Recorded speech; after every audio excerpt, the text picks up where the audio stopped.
thật ra cắt giảm cần đâm ra cần quy cần bu tuôn liền nát ra râu sung lối bé mi cần lại đâm môi ba nắng mà xóa xa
Tunhu minute panga thok teng kan siruanga lenglami a lai pol kha se zang fa te in tau khamlam tau nak lama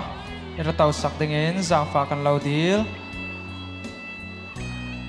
We will be starting our events in 5 minutes. Thank you for your patience.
La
Và na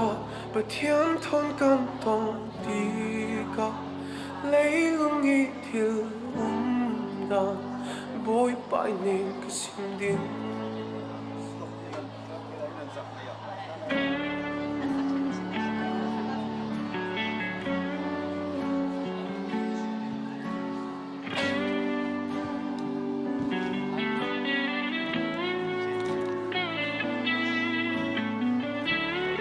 ai ram nak ao ong akhat ratlan in nau hak te atap ashama arab thak lein na afu ton ni wa hi ama anu tang hum man ala lungawiten atong ni kam kha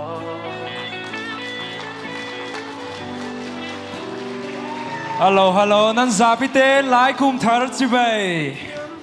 Okay, cái gặp mình hi salai Solomon lal pek sang asi tu suni MC chuan tu ding asi. Cái gặp mình chú mai lal nei MC cái tu suni MC chuan tu vit ding ve kasi. Tu suni rasuak tu nu lepa u le now. Role le people se kan special guest bol la kan low welcome and kan lai kum thar lunglai zate mang ding in tu saknak tampi kan lo hlan si chun kan thok hlan te a theiter nak mal te ka run nei ta dingi in leng lama khina kan suak asi le kan ke lama toilet pol kha dingi chule exit pol class se hitin an ralu nak kha exit nak se ka chule right lama kan suak kan vor lami kan suak dua si khale khitok lama khal vor lama khal sangka thau thau ti khaไอตก MC แล้วมันก็รุนเราท่านี่จุนparking ลำขัลเสจวนเฝ้าในตู้เตะโพลินอันรุนเราคีมหูเจ้าอีลุงออยนัสซา security team โพลจุนตู้สูนะทุสูดูเตะกันในคลาสเล่เฟียงเรามีเตะสมอกันในสิลาเล่เดี๋ยวกับ staff ของออร์โพลค่านั้นสูตรลำไทยริงทีบีค่าก็รุนเราท่านเบดสิเริ่มcái kan khuallian pol sang lai tong a thailo pol sang a mirang tong in malte ka rak sim dingi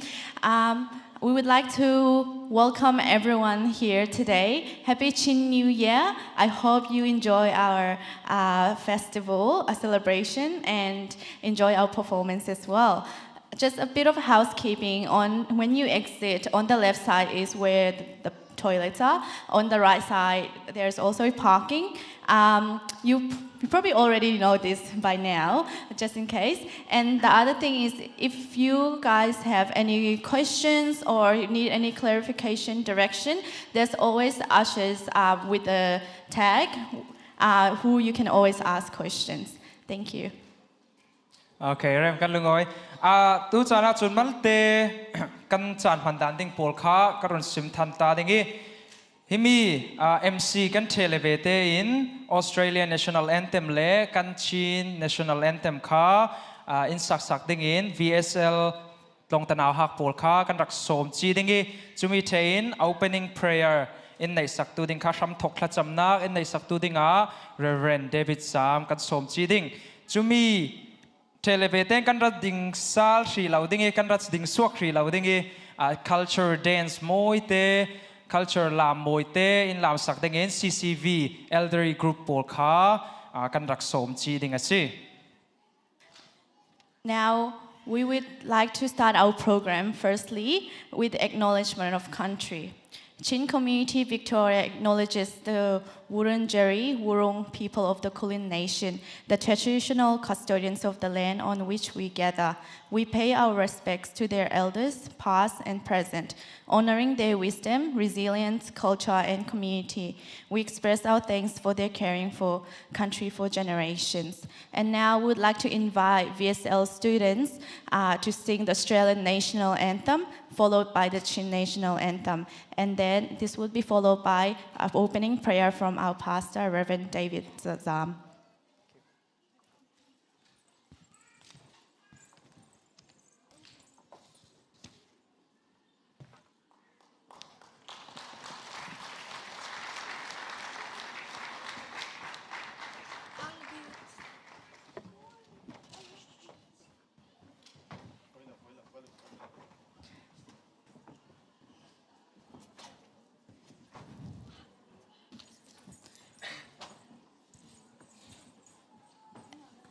As we sing the Australian National Anthem, we would like to invite everyone to stand up.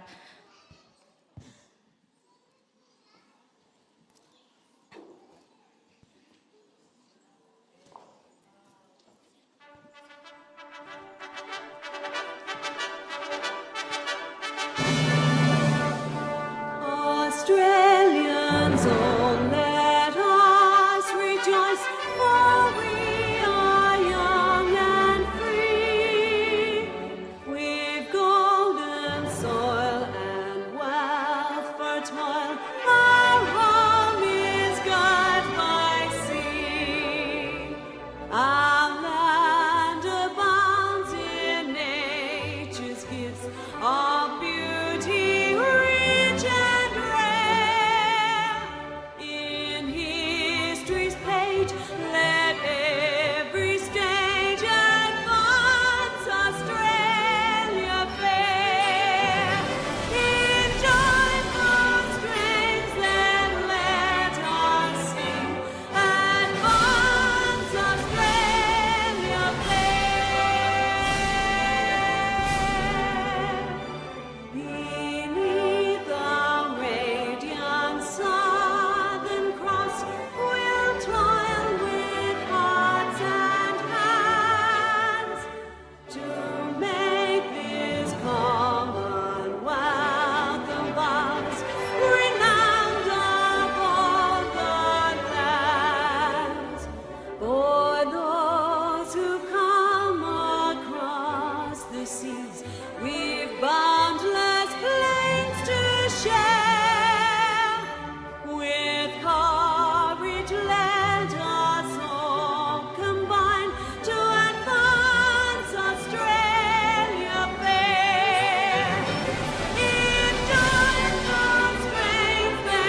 จ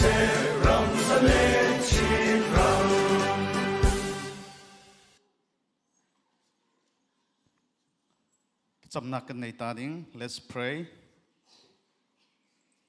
ที่นักสินอัฐาวสาลอเนโลอนุงมีกันเบียงมีกันปะเทียนอามายสบีกะนำหินเทียงลิมสุนเลยทางชัดสกาวเสตัวนิจานะเมลเบิร์นนิสวานิตากีมีกันนี่ชินมีปอลกุมท้องนี่กุมกุลลวนงาชินนิวเยียร์หลายกุมทาร์ปวยที่เวกินลุงไล่สติมังไทยดิ้งลำอินทรอยรวกันลุงเอาไว้นำหินกันเราทางชัดสีตัวส่วนนี้อารัสวกตูกันซาเด็ดลูนะนังไม่ทศวนักรามเสบอยปากันปะเทียนที่เวกจังสวกดิ้งอินกายช่วยตูกันช่วยตูปอลมัวคัลจิสุคริมินินทศวนักกันเปกสีบอยปากันปะเทียนตัวนี้กันชินนิวเยียร์โปรแกรมกันทบทังดิ้งโปรแกรมประคัดนูประคัดกับปาเทียนนังมาลำช่วยนักกันเหล่าดีลตัวส่วนกันตัวมีฮีอลักรถสีเตอร์ละกันปูกันป้าโปลินเจียงรวงชินนิวเยียร์อันรักตัว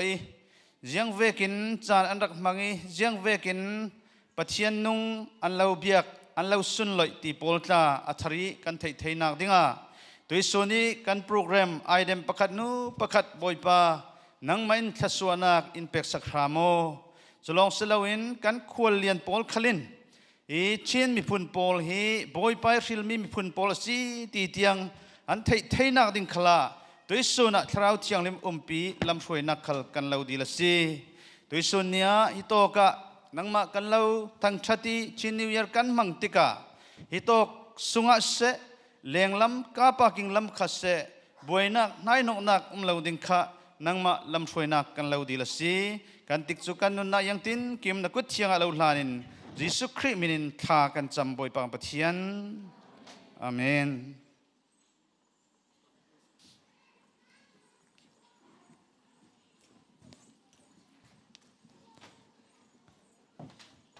Australia National Anthem และ Chin National Anthem อินทรอยตู VSL ลงตะนาวฮักโปลน้ำปาราตัมปีลุงโอยนากันในจูซินรำถกขจำ Opening Prayer ในสักตู Reverend David Zam ปาร์คลาตัมปีลุงโอยนากันในอาตูจานาจุน Culture Dance โมยเซตกันรักขีรนักจานะสิดิงี้ CCV Elderly Group Paul กันรักสมนักจานะสิดิง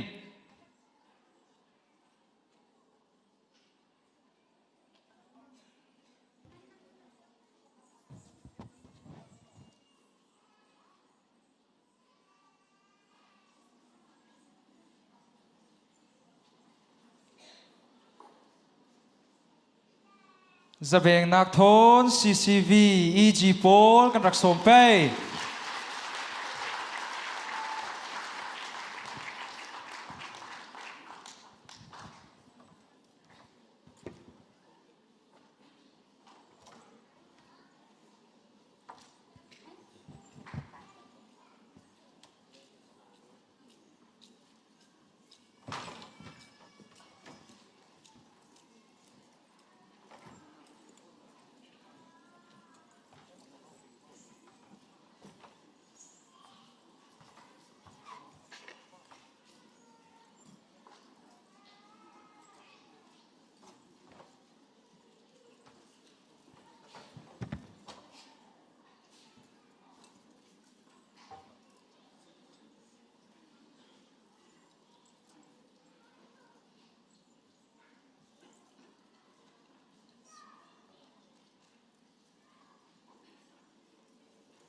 som kim du vang e ting parin ngau bang e dok thulin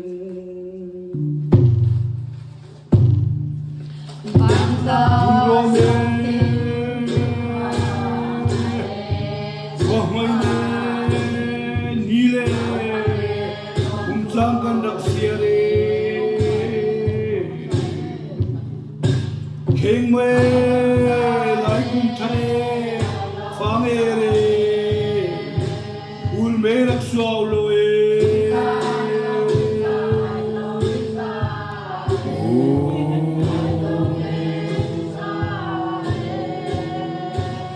Ul Merak Swallow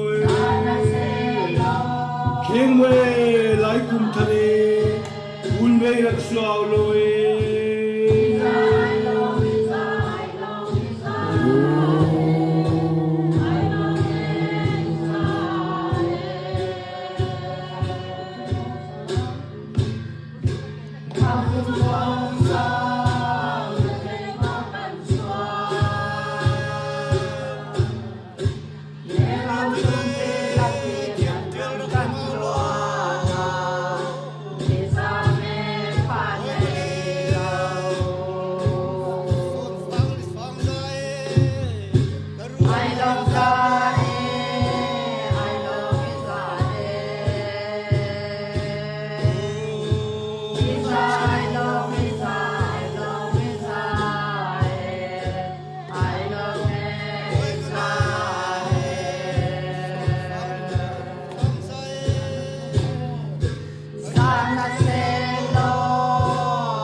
mồi zete in la saktu CCV ji pol parah tampi lungawi na kan dei za veng nak tho lungawi thu ka sip sal ding kha all right kan lungawi tuk tu chana chun short speech kan nei nak chana sidingi chumi thein zangfa te in kan rakral ding chia thei nak tinga la saktu ding kha singer performance kha Deborah siang nei man rak ready chia sela chu thein culture dance in arun pe chi dingi CCVW women team pol kha an siding chu thein Chin New Year speech pa piang lilian CCV president in arun thlun chi ding. We would now like to invite our friends who have warmly accepted our invite to attend the Chin New Year onto the stage and share words with us. These are Viv Nguyen, Stephen White, Claire Rex, and Matt Gregg. Can you please come on stage and share a few words with us? Thank you.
Good afternoon, everyone. I'm Councillor Claire Rex from Maroondah City Council.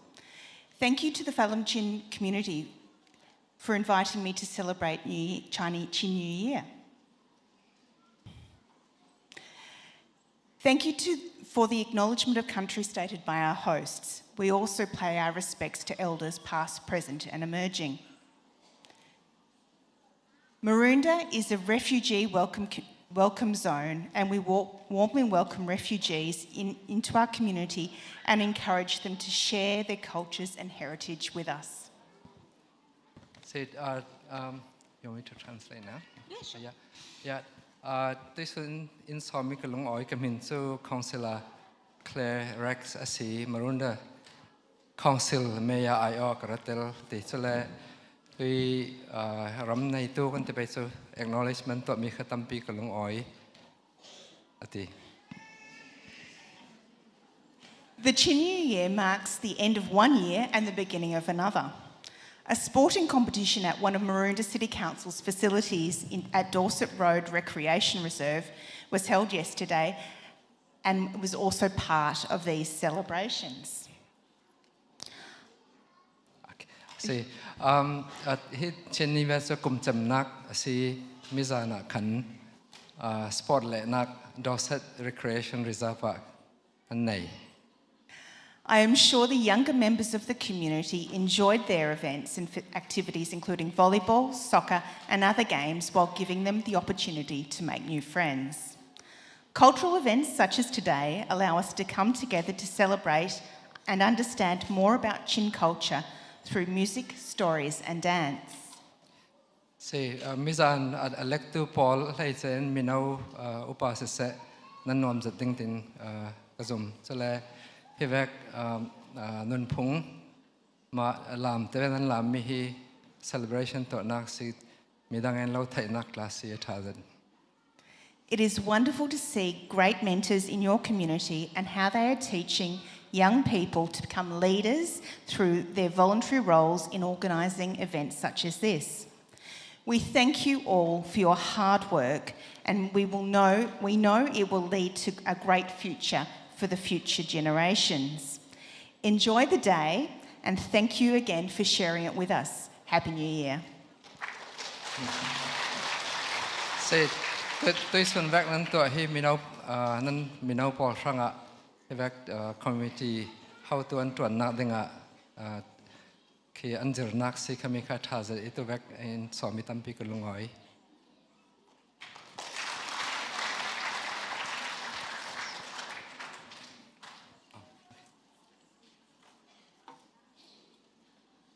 Good afternoon, everyone, and thank you again for the warm welcome. I also want to extend my welcome to and acknowledgement of the Wurundjeri people of the Khuallian Nation, who are traditional owners of the land here. And I want to pay respects to the elders past, present, and emerging. I also want to thank Piang, as well as the rest of the team here who have invited Matt. As you are probably wondering, no, I'm not Matt. It's okay. I'm here representing him. He proudly represents, these beautiful communities across all of Deakin, from Bayswater North and Croydon, all the way through to Park Orchards, Nuttawading. And it's an honour to join you here today to help celebrate your new year. Si, tuisun na in somi kasal mi panglengai tiang lati. Tuisun na in som tampi kulung oi kamin su Kaisut kami men Greg MP I oi ra kasi ti selek kai khalkha hitok ram nei nu pol hlani ram nei tu pol kha upat nak kapewe it men Greg MP chu hitok ram Deakin city kan nak tu Ringwood Croydon ti pol chu sin Kilside hilam White Horse lam tlase kapoli. It's a wonderful moment to reflect upon the contribution of the Chin community here, but not just here in Victoria, but all across Australia. Our multicultural story here in Melbourne's East is one of resilience, hard work, and hope. The Chin community embodies these values. You bring with you deep traditions, a strong sense of family and community, and a commitment of supporting each other. Okay. He Chin mi Paul he talk long salon ram sung zate in kamo kan ram fam kim thlirtu nan city so le ahlai chen he talk Chin mi Paul kha nan zuam so le nan tang thai har sat khala nan tor thai tampi thazang kan nga city. As someone who grew up in this area and spent much of his life as a teacher before entering Parliament, Matt has seen firsthand how education and community can change lives. He knows the sacrifices many of you make, working long hours, building new homes here in Australia, and making sure that the younger generations have opportunities that come with education. That investment is not just for your children and grandchildren, and strengthens our whole community. Si MP pa met Greg kati hitoki khuallian si it solong salawan tui zirthiam nak education kan te pai hi mi athupit dan hi thai mi si education is in investment tampi kan to asile kan minau polan thang sau dangi kan thang sau yo dang tikha experience nei to si ti. To our elders and senior members here today, thank you. You play such an important role in passing on traditions, guiding younger people, and guarding your culture and our culture. Your efforts of preserving and passing on the Chin heritage are deeply respected and needed. As your federal member, Matt is proud to represent such a vibrant community. He is committed to ensuring that multicultural communities are heard, respected, and celebrated. Si upadeu poln te pai nan man nen khala tui nan nun phong se nan fe dan pol minau pol nan zertu nan si tampi upat nak kalau pek so le what do you say he talk member na Deakin MP asituin kha nan ma ai o kemi parliament katau thai hi kalung oizat kawar pizat nak sieti. Matt's vision for Deakin is for our next generation to have the opportunity to live and work in our community. That means retaining and creating good jobs and ensuring our kids can afford to buy a house in Deakin. Of course, as a teacher, Matt cares deeply about education. We have fantastic schools in Deakin, and we need to ensure that our teachers and students are supported to succeed. Say, Matt tumta nak yang sitile so hitok kan nak dikin hito kan ma venga kan te pe chu khamia kha natwan tha tampi thai ding emo chale natwan tha nom zadin kan thai ding kha tum ta mi si chumi ranga kha athupi mi so education zirthiam nak asimo kami ranga tampi ton ro.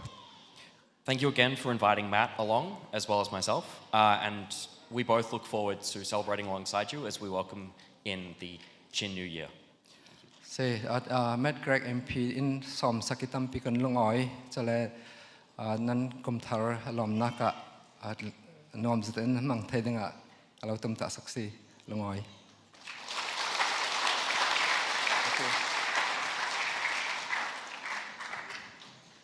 Thank you.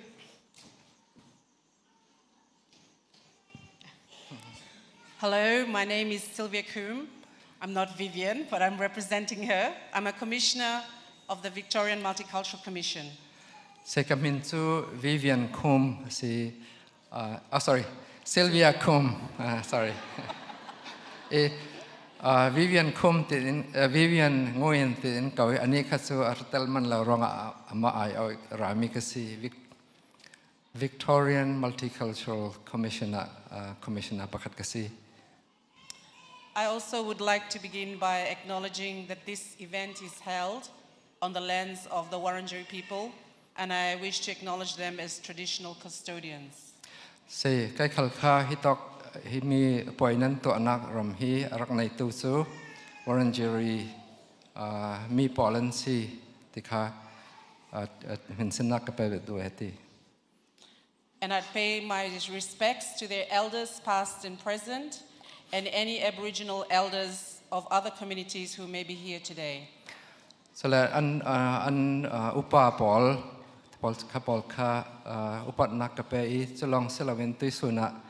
hitok ummi Aborigin upa ratel kan pang sele ni lakha upat nak lau peksi. I also like to acknowledge all the dignitaries here on stage and also in front of me, and also all the other community organizations in attendance. Say, chalong selawin hitok ratel mi khuallian Paul le atlun long selawin tangitaw mi Paul se kapol kha upanak lau peksi. The VMC advocates for and promotes cultural diversity in Victoria and across all levels of government. At VMC in kha hitok mi pun nam dang Paul kha an thranga khan ki chawza asang ihsin aniam tianga kha atul danin kan bomasi. Victoria is a proudly multicultural state. Victoria so pun tam pi tlang asi. Victorians come from more than 300 ancestries. We speak 290 languages and follow almost 200 different faiths. Si hitok mia hi kan ranak so mun zathum lai si ti chale tong pun hi zan ni la som kwa leng lau kan tong hi chami tluna kha zum nak khal hi zan ni lai apun dang zan ni lai si. I myself am an immigrant from Fiji. Kema khalkha Fiji rami kasi. I have heritage of Fiji, Chinese, and Irish. Kitok ummi tulok kan tepe tu Fiji, Chinese le Irish it namsok mi kasi. However, I only speak one language, unfortunately, and that's English, but I understand Fijian and the Hindi language. Say yangoti tha English long kathiam asinan Fijian tatut antong kathai kawati. And I'm also a Christian leader in my women's ministry in our ACC church in Clayton. Kema khalkha kauran lam how to kasi no now Clayton ummi kauran pakati how to kasi. As VMC, as the main link between communities and government, engages with groups like yours to understand the issues that they face. VMC so cháu dạ lệ tôi khót làng Paul tới bây giờ kami pet lại tôi kan si khi state level sẽ local sẽ apun puna lau bom tôi kan si. Then we work together to identify and recommend potential solutions to government, policymakers, and community organizations so that public services are more inclusive and accessible. Kan ma in kha yang vek to le tha ding chumi so rem tul te mi kha kan hu mi kha chau za si se chole community how to pol se chole mai la mi na tron dang ding to rel tu pol na advice kan pe. So maintaining cultural identity is important for a strong sense of self-belonging and community cohesion. Say mai phun nam le nun phung kil khoi hi thu pi zate kan rat mi si ya te le chum mi kan ti thai se le chu kan ma zau mi kan si tin kha kan thai kan hlau ral lau. So at events like this, we come together to share the common threads of our cultural identities and celebrate our traditions, our heritage, our customs and beliefs. Say tu poi ve ka hin yang kan to ti le chu tam dang phun dang te kan bangok nak la kan hau chu le kan nun phung se kan lam le thil lang pol kha khi lom nak kan to. Sharing your cultural identity both with others inside your community and the broader Australian community promotes mutual understanding, tolerance and a more inclusive society. Say that nan zau nan si nan nun phung le nan nun dan pol midang nan thai tir hi nan ma song long se lawn hi tok I midang pol nan thai tir mi hi thu pi zet si. So cultural events like these are vital for sharing your heritage, strengthening the community bonds, fostering cross-cultural dialogue and celebrating traditions. Say tu vek poi nan tu mi vek hi yang vek rang atha ti le chu kan ti vek zau kan si ti mi thai tir nak ti chale kan thayok nak se chu sin tam dang le mi dang thoi kan pe lai ok nak thu pi zet si. I congratulate the Chin community Victoria for the wonderful Chin New Year Festival event, and I commend your efforts to celebrate and share the traditions and culture of your community with others. Say a Chin community Victoria nan tu mi tu Chin New Year event ranga kan lau lung oi pi ngai si. Thank you very much, and in my language, Vinaka Vakalevu. Lung oi.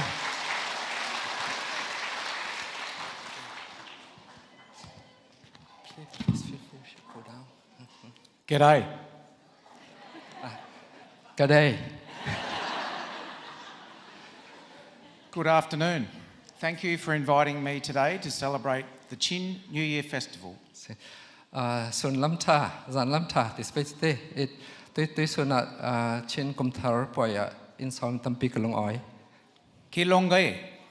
Kalung oi. Thank you, mate. Special mention to my friend Piang, and thank you for your leadership as the President of the Chin Community Victoria. Say he talk mi kat karol pa piang he say kalung oi PC. Before I commence, I would also like to acknowledge the traditional owners of the lands on which we meet and pay my respects to elders past and present. Say adang karel sana mai sibika hit talk ram raknei tu Aboriginal pol kate ka pol kha upat nak kapesi chale an ma long selawin an elder pol upa pol pe chu ka pol kha upat nak kapesi. This reminder of deep cultural roots is fitting because today we also honour the history, resilience and heritage of the Chin-Falam community. Si tami chu kan rel chu tu fanga hi a kai big si ya tila tu suna hin hi tok mi Chin-Falam Paul nan thuan thu nan nun phung le nan cha lai Paul kan lom nak asi. The Chin-Falam community has a proud history, rich traditions and strong values of family, faith and resilience. Se Chin-Falam community hin yang se nun phung dan thazat nan nei yatile nan nik kha sungkwa family kha up thupi zat nan rot ati chole zum nak lam te pe sati zum nak lam khala kha nan chakzat. Your journey to Australia has not been without challenges, but you have built a thriving community here, contributing to the wider society whilst keeping your culture and language alive. Se hi tok nan ra thlen nak hi harsnak tampi nan tong kan thai asina hi tok nan thlen taka hi community chakzate nan ding thai solong selo nan ma songlong selawin kyang kap mi hi tok ram ummi por ranga kha tampi nan bom si. Your strength comes not only from your traditions but also from your unity. Se nan cha nak chu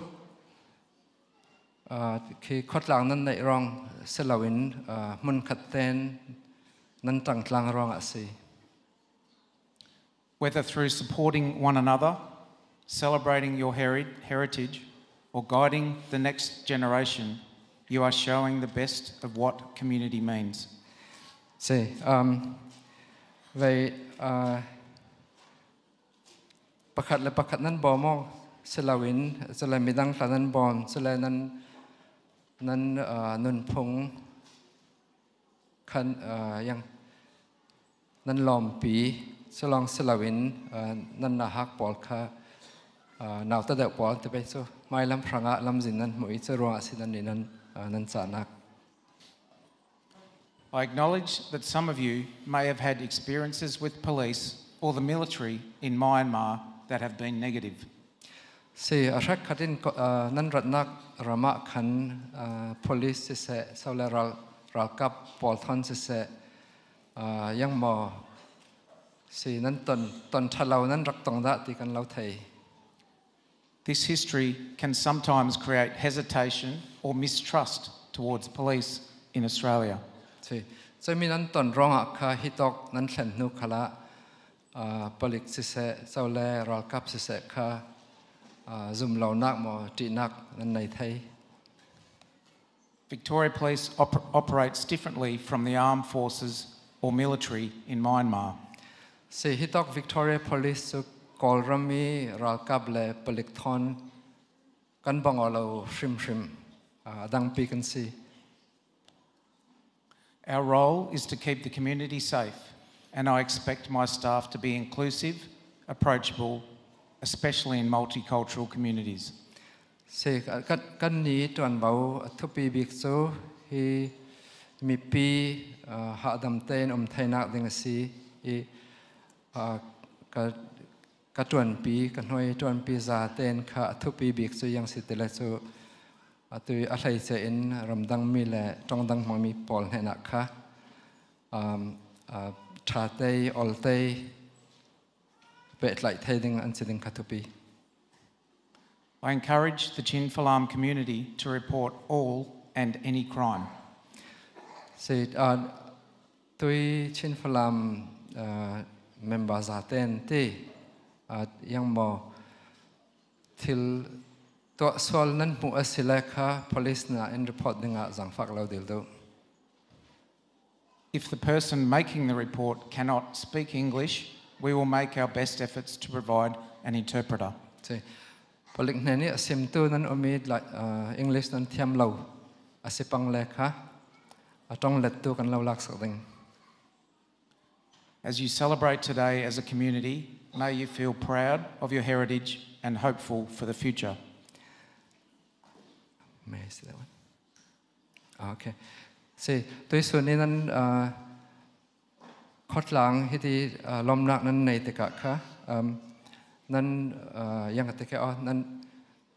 nan nun pongkha nan orok I chale nan mailam nan thang so dinga kha love for do.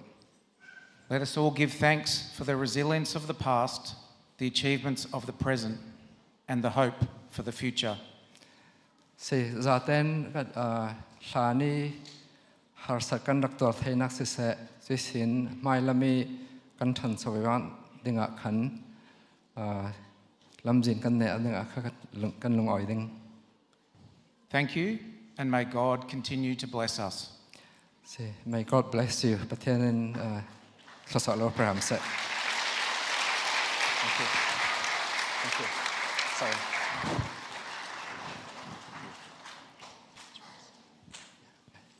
Thank you. I missed something.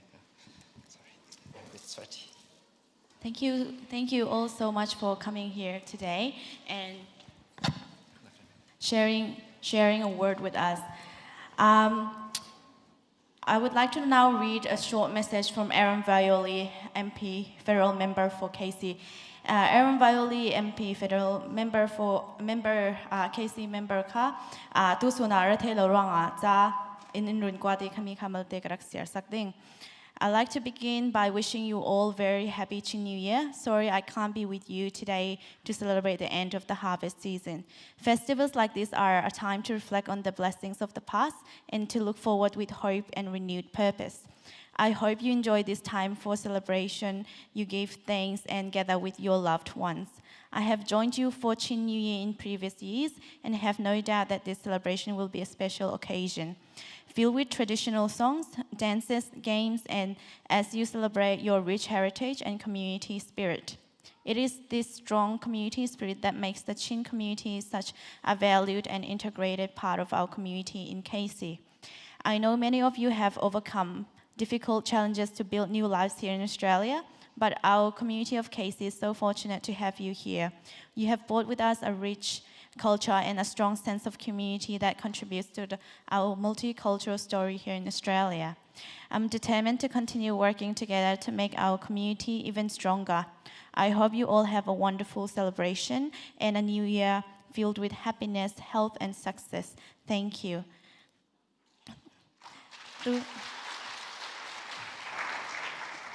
MP Aaron Violi arsim dumi chu kan kumdanga tlama intel pi ring thewi si churanga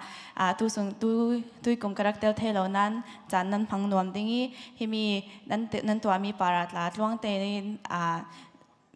nan to swak thai ding ti zum nak tampi ka nei aratu pol hom hwat la si se than saunak le hardam nak thon chibe kalobu ka si ti Aaron Violi ni atlang in simmi si Tui chana chun kan chan kan pe vivo dingi thasak nak performance Deborah siang nei man arak nei dingi khami challenge kha riding sia dingi in cultural dance CCV chun Chin New Year speech kha CCV President ihsin kan nei chi ding atla tu chu good beng nak thon Deborah siang nei man thasak dingin kan run som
La môi zet in sak tu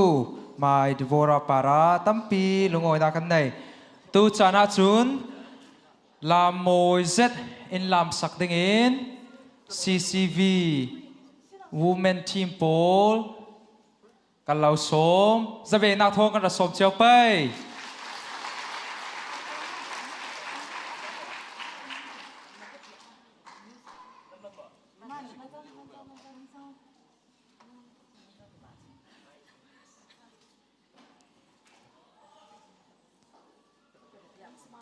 atu an lam ding mi lam hi dai sun lam si falam peng a nam khat lam si himi an lam mi san chu sa an ka ti ve ka lom na ka an lam mi lam si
An thiam na sa kan lungoi tuk CCV nubu pol para tampi lungoi na kan dai lam moi zet in lam sagruanga atu chana chun Chin New Year speech in nei sakdengin CCV President Pa Piang Lilian kan lau som.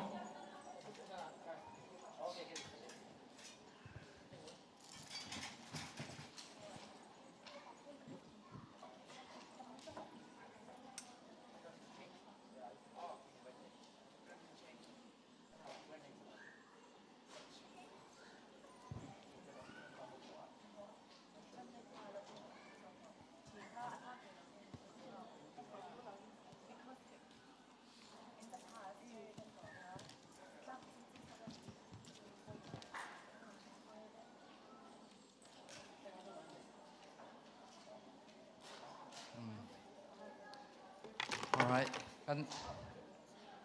kan nuam zat abang ti, kai ta sur, thau thek ka sung alu zikte. Alright, yang kalau silat kan mi kual por sangat berang tong malte na.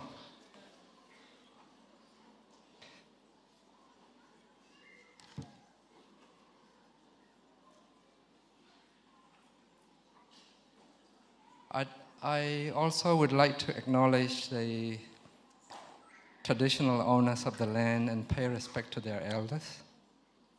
And I would also like to acknowledge a special guest, Commissioner Sylvia Coombe of VMC, Councillor Claire Rex of Maroondah City Council, and Richard Farr, representing Medgreg, and also other councillors and staff from Maroondah City Council, Victoria Police, and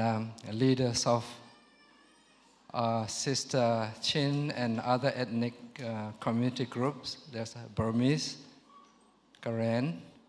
Karen Ni, Arakan, and Kachin. So it's like the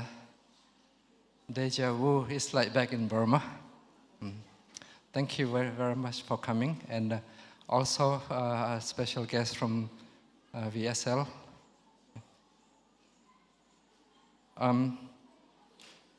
And of course, other friends who are here today.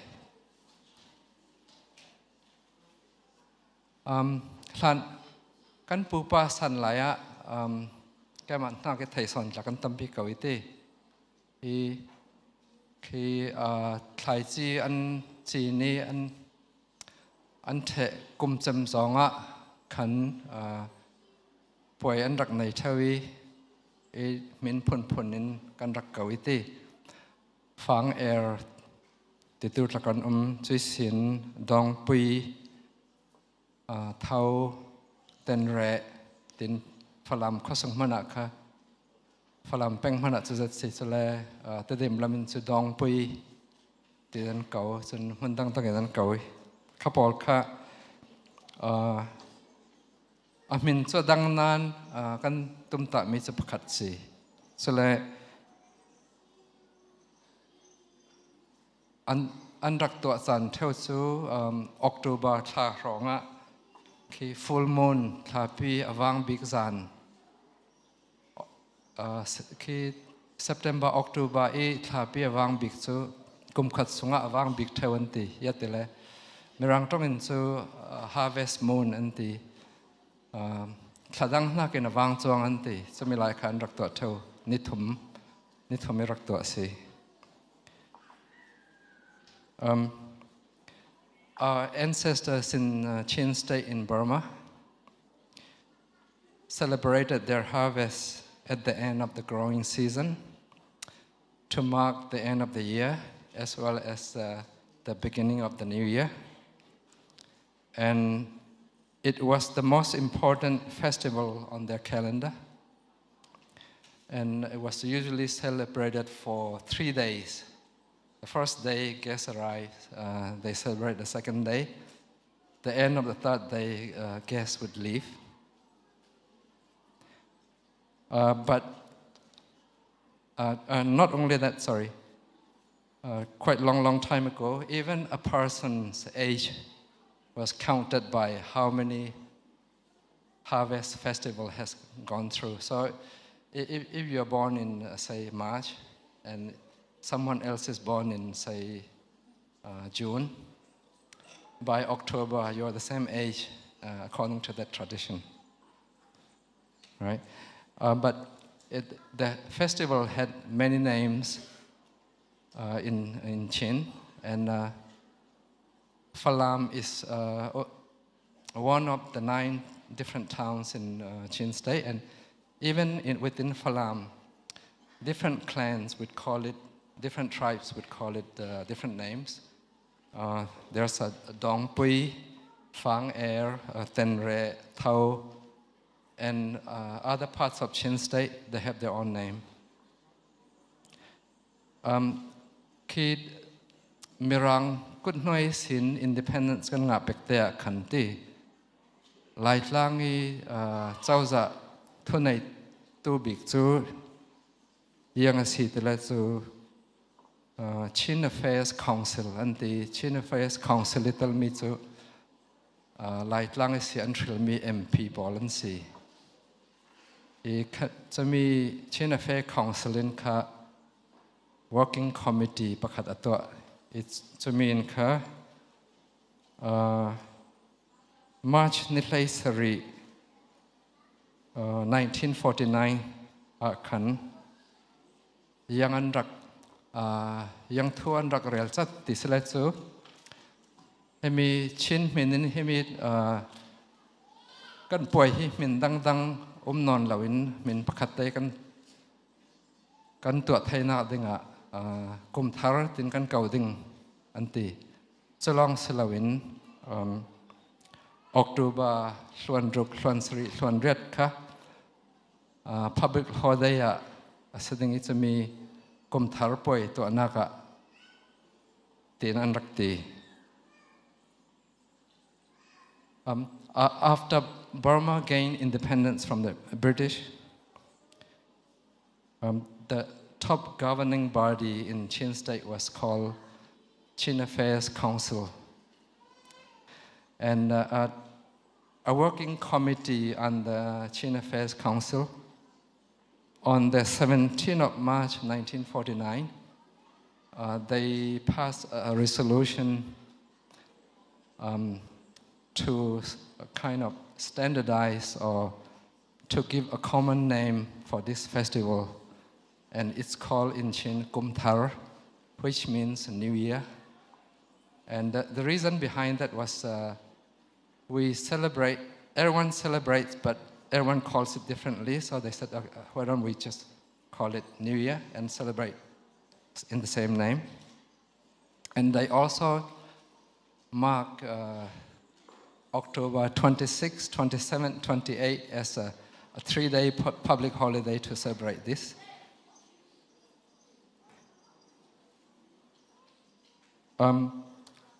Newin Zao Za Akai Nuak Kan 1962 Himika Kum Tartinon Lon Kwado Bin Kan Sang Mangson with the Tangsak Jole 1964 Kamikal Ka Canceli Kan Call Unau Polian Man Mi Tadinchut Festival at the Kamiaka Ankomji Sanaka Laikum Tar public holiday Kakanenalo. When the military took over power in a coup in 1962, they renamed this Chin Kim Tar or Chin New Year to be Kwadao, which is still a valid name because Kwadao is the name used by people from another town in Chin. But in 1964, they merged this with the Dinjut festival, which also happened to be on the full moon in around October. So after that, I guess the Chin didn't get public holidays anymore. So mi nuin so Chin kum thar public holiday kan nei non lo. It Australia ik kan man nak so Chin New Year ihsin 2020 2009 sin kan rak thok te it to hi kum thliruk awal hi ruk thliruk na krong si chale amin a hlei chen kan ni falam mi rangi amin Chin New Year kan ti nak so min dang anei tu kan amronga khui mi bik kan zate kan man tlang thai mi Chin New Year ti kan man nak si in Australia we celebrate as a Chin New Year since 2009 except during COVID and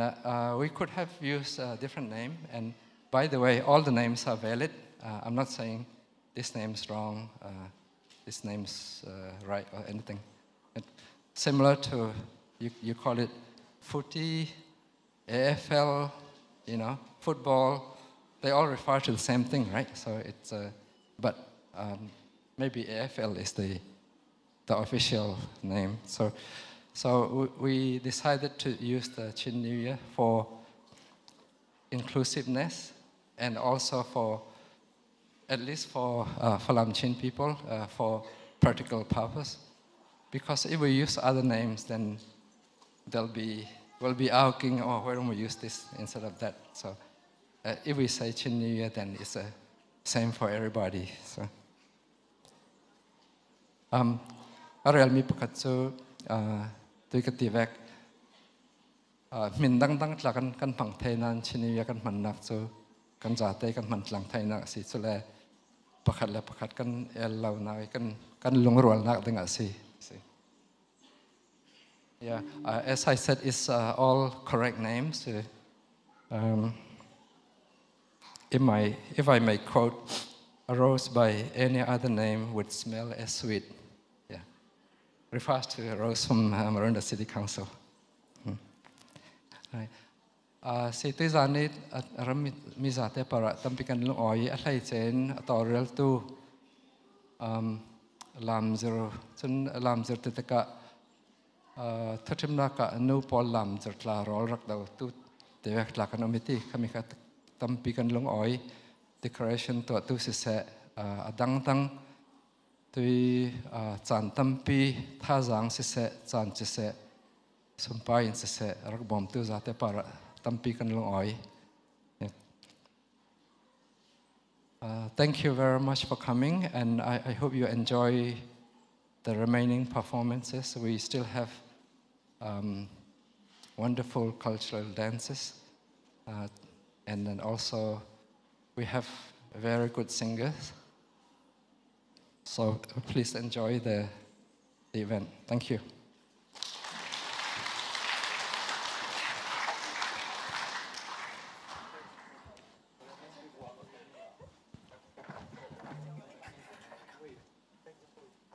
Short speech in the saktu papiang lilian para tampi lungoy na kan day chulo silawin hitoka short speech into saktukan special guest ball par khala tampi lungoy na kan day chun lam moizet in lam saktu CCV ball par khala lam tampi lungoy na kan day si chun lasak nak thon in oi2 my debora par khala tampi lungoy na kan day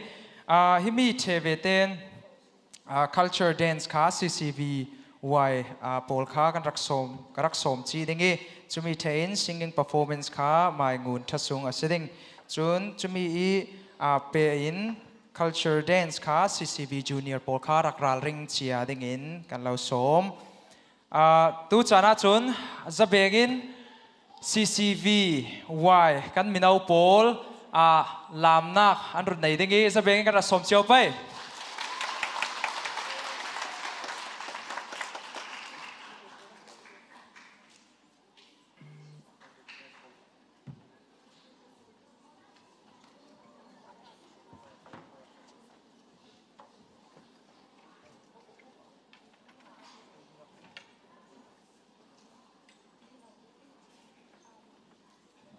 chubi sunga thu malte than tinga umi nazi pakhat le midit lenga PM nui ratlengi sangle lak phak chawnga lopang asile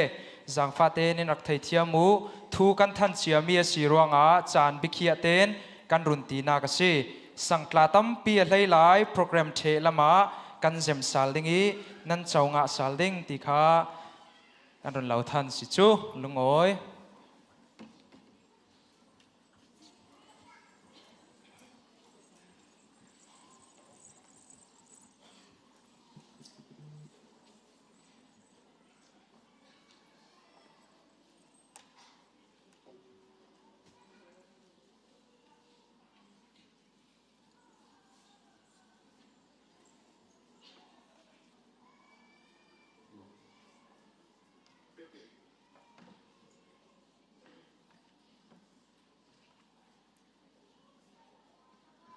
올라네 간푸시네 딜박에 타우티아가 실라웨 아이보네 로리랑 셉시네 쉰타르비나우히네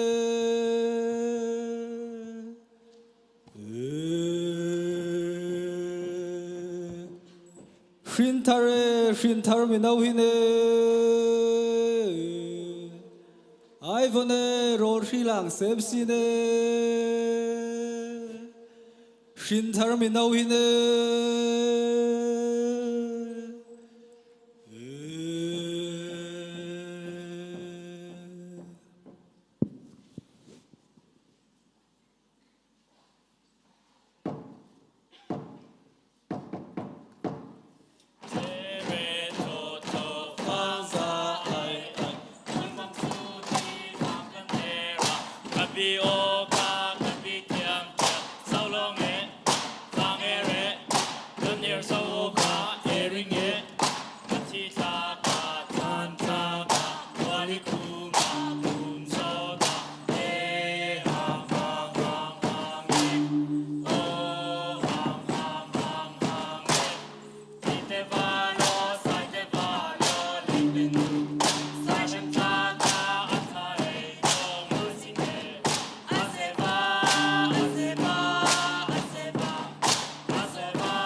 an thiam lo lo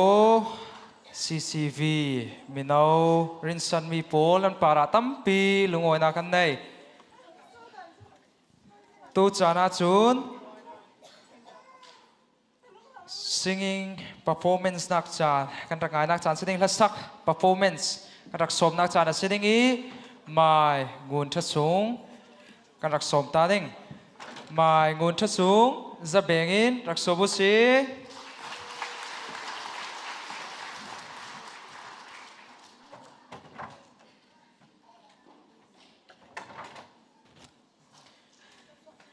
himi gunte la sakthia culture dance thau thau CCV junior lamin in nei sakding rakral ring chia ding kan lau som hello kan dom cha mo kan dom mo tu sun hi kan dom mo nungoi om tu suni ka sakding mi tha chu pol walung chin ti mi tha sining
zete line sak tu mai ngun thasung parah tampi lungoi na kan nei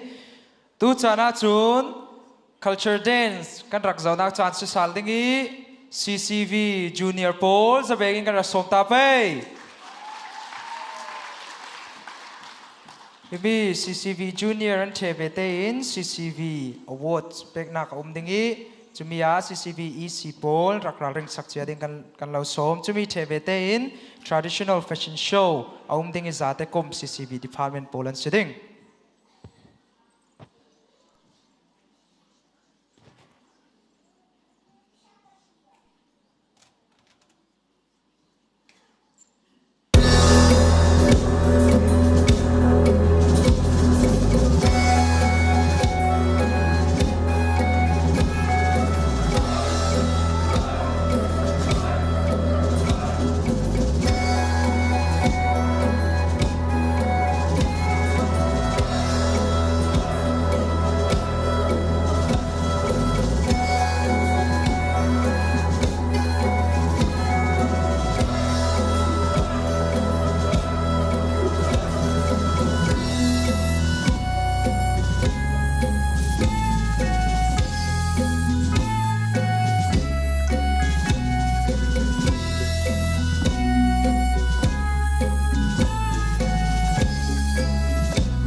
thiam con in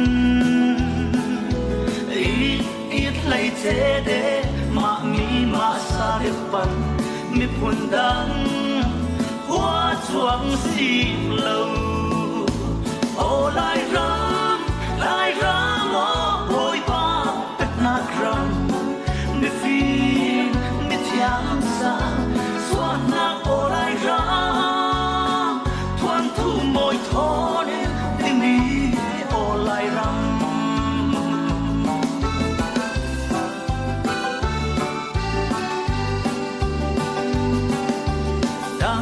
đắng buồn đeo mô mà qua lệ pon trena quan tâm này tư nịp hồn thu ihsin băng buồn lâu na kinh môi ruồi tu so ni ô lại rắm hát nát tha ra ô lại rắm mô bôi ba bê nát rắm mi phi chiang sang xoát nát ô lại rắm thoát thu môi thô đêm đêm bi ô lại rắm ô bôi ba bê nát rắm mi phi mi chiang sang xoát nát ô lại rắm thoát thu môi thô đêm đêm bi ô lại rắm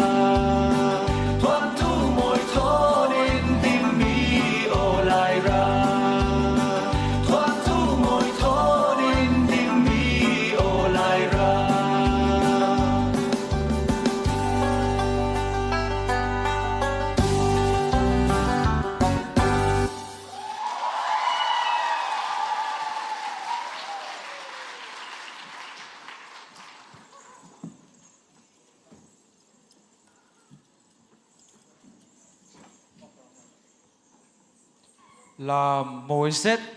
in làm sắc tu CCV Junior Paul parah tampi lungawi na kan nei tu chana chun CCV Award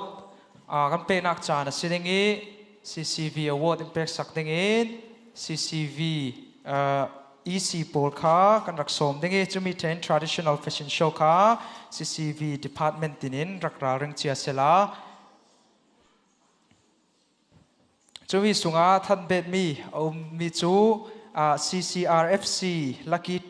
ticket kha tampi atang lai adung lama layanga ti kha karon lau than bet tu suna lucky draw kha on ding ase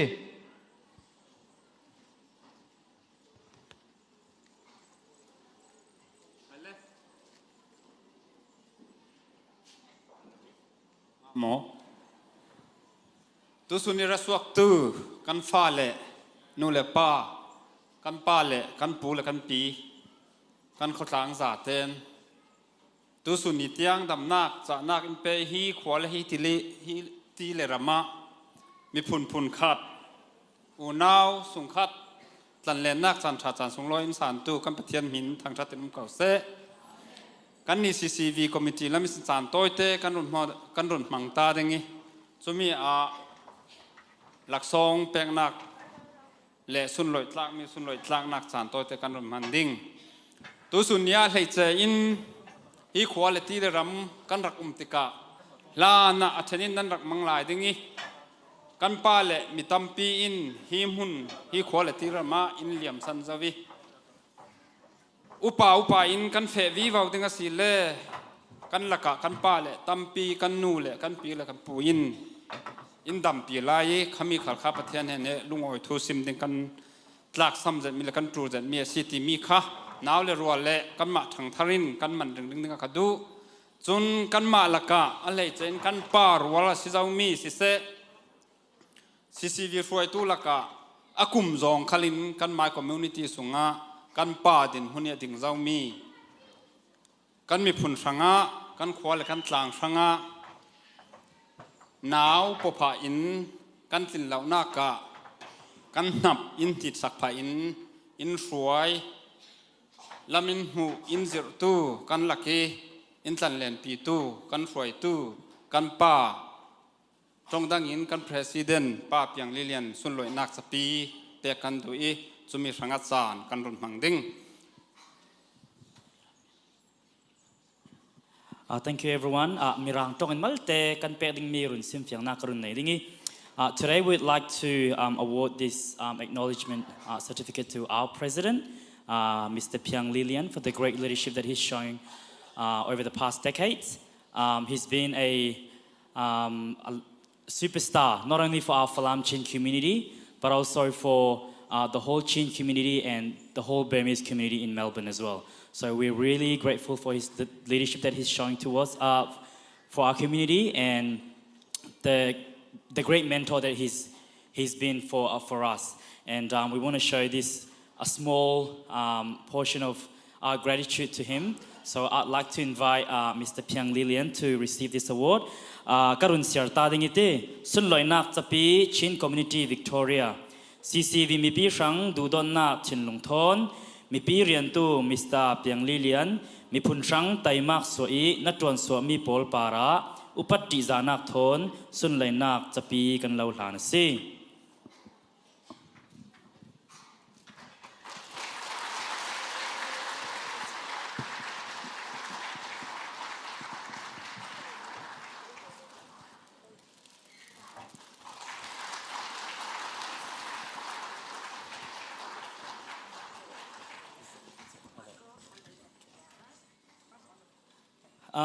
Malte kan rakpe dingi sorry kan thelo pangati tu kan president kha kan ma Phalam tong mang tu long silawin kan ma Chin mi zate sise kolam mi huapin Melbourne khosunga abik tan kan ma CCV min mai nei thlirtu sirawanga ikan sunloi na kasi kan theina dinga hito Marunda City Council in 2050 vision tuin hukum kulhuan nga sang Marunda Council kayang tin kan than sauna ding lamzin mo kan tundinok sana ding tibek pol tianga khan committee member atel susin adang kan ma Phalam tong Chin tong mang tulong selen mirang pol khali rin santlak din huna at joy san ronga kan lungoi PC timita harun reldu tua sun kan khotlang sungwisin le panna lami hlei che hlei hluani laksong atu in hlo tinak in hu sak tu pol laksong pek nak theipi nak laksong pek nak kan nei dingi himi pol hi abik takin Australia level si se state level isin le na lama kan ma kan fa le na pol lakasin tel theitu polan si now we'd like to award some sport excellence award for some of our youth who's been participating in volleyball and soccer. So, first of all, we'd like to invite this young man. He's been representing all Australian team for football under 18, and he's been selected as all Australian stars for soccer under 18. Mai sabika Australia pum huapi kum hleriat tang all star level tiang thengin le panna lami hlotin na in hu saktu salai Justin Piang laksong ladingin kan daksom ningi mai lama rasuak sela Salai Justin Piang rem chang lawa silen zang fa nak ten anu silawle apa asilel pakhat khat sumkhat nai vai rem chang mai siwi khan laksak ning kan naksom. Sport Excellence Awards been presented to Justin Piang in recognition of your outstanding achievement in being selected for the 2025 All Australian Team Football Under 18 Boys Team.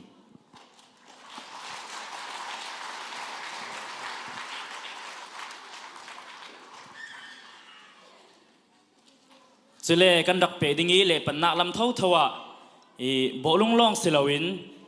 volleyball lam khala kan fa naw le pol hi an hlo ting zete kan fa naw le pol vun ti tinga chun ke ka thanga chun om lo viang nan in dak thai thiam mula uboi ngan mi si volleyball lam khala kan naw le pol hian hlo ting zete waranum zet tu khala volleyball lam isin state level tiangi in Kensak tu. We'd like to present this award to this young man who's been selected for Victorian State National Team for the volleyball team under 16s boys team. Toby Lalming Sanga, in recognition of your outstanding achievement in being selected for Victorian State National Team volleyball under 16s boys team. Toby Lalming Sanga kan laksong ladingin kan daksom ningi arem chang lo silen ani khatu fangkha pheta khan state level rangi lek ro lai si apa kan dak som si ding kan za pi ten za beng na thon kan lungoi pi chau pe yu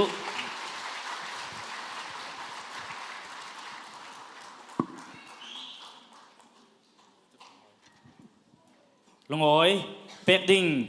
kan nei lai mai kuma su tu na kin tampi pek ding hium sela kan ma chun kan bai say we hope to be handing out this kind of awards even more, this time next year. It's a pity that we both aren't qualified for these awards anymore. One being over 30 and one being over 25. But we're both over 25. So, tu khala, volleyball, laksong, pengna kan dang nei dingi, himi kan nau pa khal hi, Victorian state level volleyball lekna ka, under 14. Kumhleriat le at nuai lam lekna ka, state level tiang in thlen saki, kan community si se kan khotlang mi phun mit mai nga thlirtu kan nau boilian sang Tual in recognition of your outstanding achievement in being selected for Victorian State National Team Volleyball under 14 kan dak som ding anau sanga simo ama silo lungoi tua chu mizan sun lami sport lengnak lami laksong in pek sak ding in kan sport team roi tu pol kan dak som chi ding kan lungoi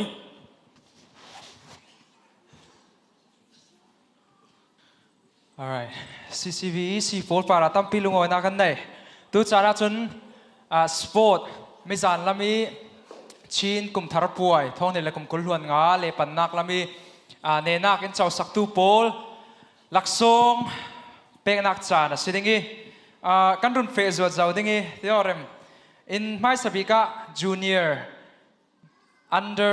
junior soccer under 16 pol lekna ka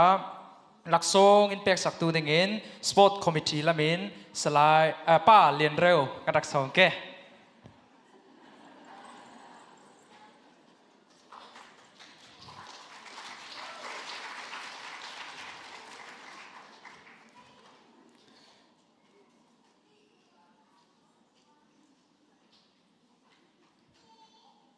Amai sabika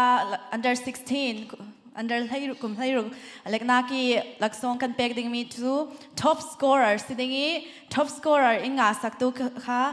Elisha khuallian uk team blue ta siding mala marak swak ding kan lo so Elisha khuallian uk na sile safate na mala malak son relax sak ding kan lo som. He is the top scorer for junior soccer under 16 for Chin New Year 2025 sport tournament.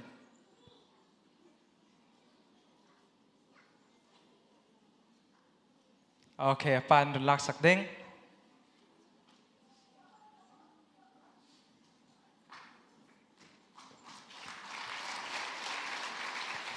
Himi Thailand under 16 best player Simon team ready sin kan non so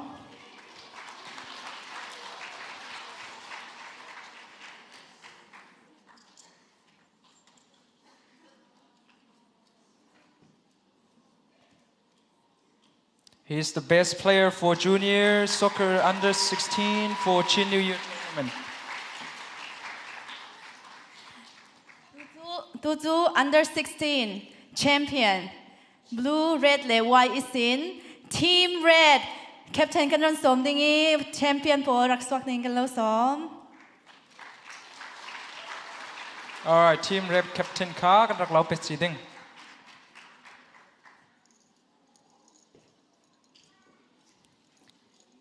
Himi Thailand nu nau than thloi nu nau volleyball lak son pek sak ding in biak mai lama rak swak ding kan lo som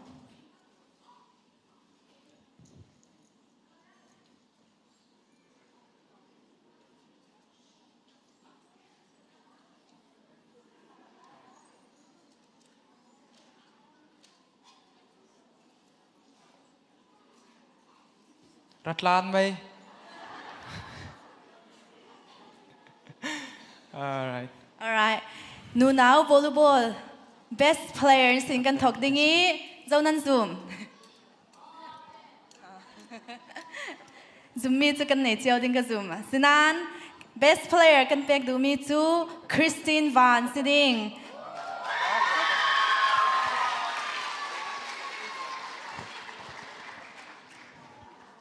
next ค่ะ volleyball champion team 1 captain เราดิ้งกันเราซ้อมคริสตินมาอยากเราแหละไปค่ะกุกันเบ่งสักสาดิ้งคริสตินวาน best player Christine is best player for women's volleyball จุนดูช่วยเท่เดียวสิเราโอเคกันเป็ดสีดิ้งอีตูจานาจุน women volleyball champion women volleyball champion ค่ะ team captain ยังออกกันเราซ้อม team 1 ihsin 2025 volleyball champion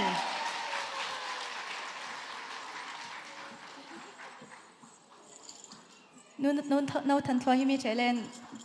stage ปาราตาดิ้งกันเราซ้อมชีเฟกันเสียงชีเราถูกมาจากตุกคลักสิตูจานาจุนมีป่าวอลเลย์บอลลักซองเพกนักกันในดิ้งนี้ไม่สบิกะ best player สิงกันทอกดิ้ง best player วอลเลย์บอลอินงาสักตัวค่ะมอสสิดิ้งบอยครีมหินzoom ตัวกันสิเทปาม best player มอสstage ปารากราดิ้งอินกันเราซ้อมเราเล่นสุงคดินินรักสักเส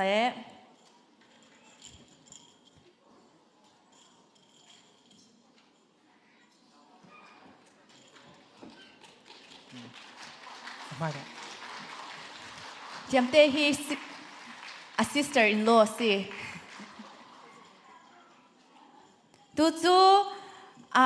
มีป่าวอลเลย์บอล2025 champion captain ค่ะเราดิ้งกันเราซ้อมตูทีมสร้างสรรค์บักซองลักดิ้งอินเมดัลลักดิ้งอิน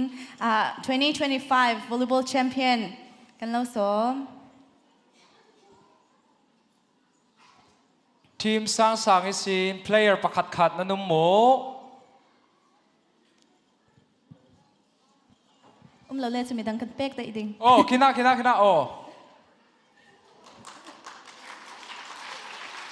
ว่าขันสร้างสรรค์สิเท่าตูลักซองอินเป๊กสักตัวดิ้งอินนู่จุงในมวยไม่ละมารักราดิ้งกันเราซ้อม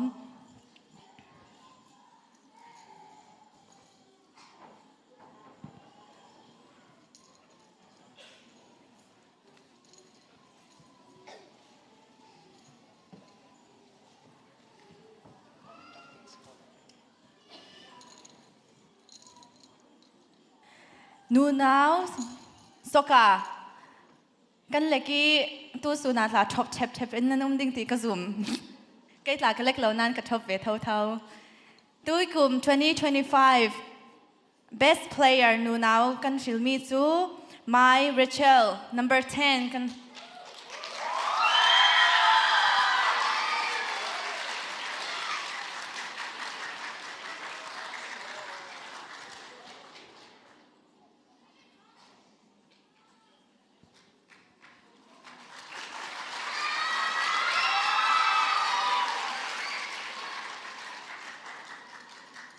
จุนตัวกลุ่ม2025 นูนาวสกาแชมเปี้ยนจูทีมสกเลย์ทีม1 captain รักราดิ้งอินเมดัลโพลรักลากดิ้งอินกันเราซ้อมสิทีม captain เข้าวิลเลียมนูบ้างวิลเลียมนูทีมสกเลย์อันสิตัวกลุ่มท้องที่เรากำกุลล้วนงานูนาวโบลุงซีตีแชมเปี้ยนโปแลนด์ซีกันลุงโอยดูจุกปาร์คลาตัมปีลุงโอยนักกันไหนตูจานาจุนมีป่าโบลุงซีหลักทรงเป็กนักกันไหนดิ้งอีเป็นเป็กสักดิ้งกันซีซีประธานป่าเลียงเปียงลีเลียนกันหลักสมตาดิ้ง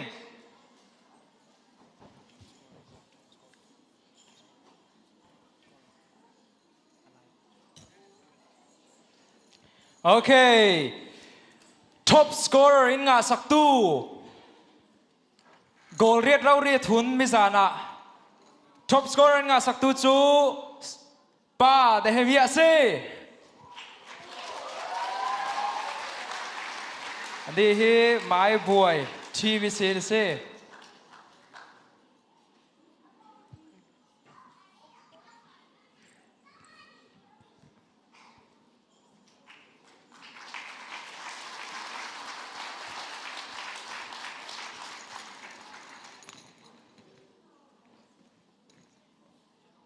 โอเค next กันเราจีดิ้งอี best player เล็กทวีหลักทรงอินงาสักดิ้งอินงาสักตูจูมังไงเรามาสิเล่ไม่ละมาอินรัสวสักดิ้งกันเราสม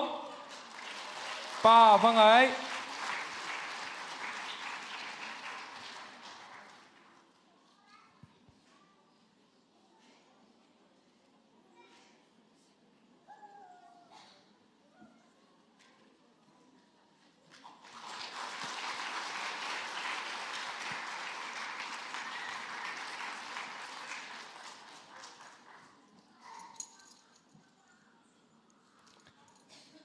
โอเคทุกท่านจุนท้องนี่เราคุมกุลล้วนงาลายคุมทาร์ปัวสปอร์ตเดย์ทัวร์นาเมนต์นี้มีป้าโบลุงซิดประคัดนักอินงาสักตูทีมจู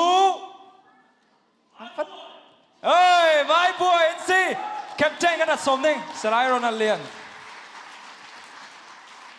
นักไทยเทียมพระมุจจานข้าพัลเตบิจิลเดวิรวงแคปเจนวิลกันรักสมนักจานกันรักสมนักสนสีกันลุงโอย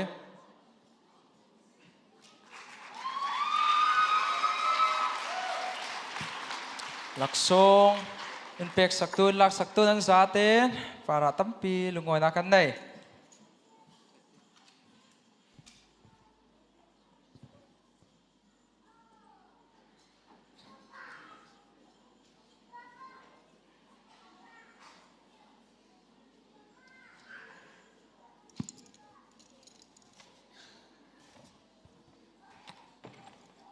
tu jana chun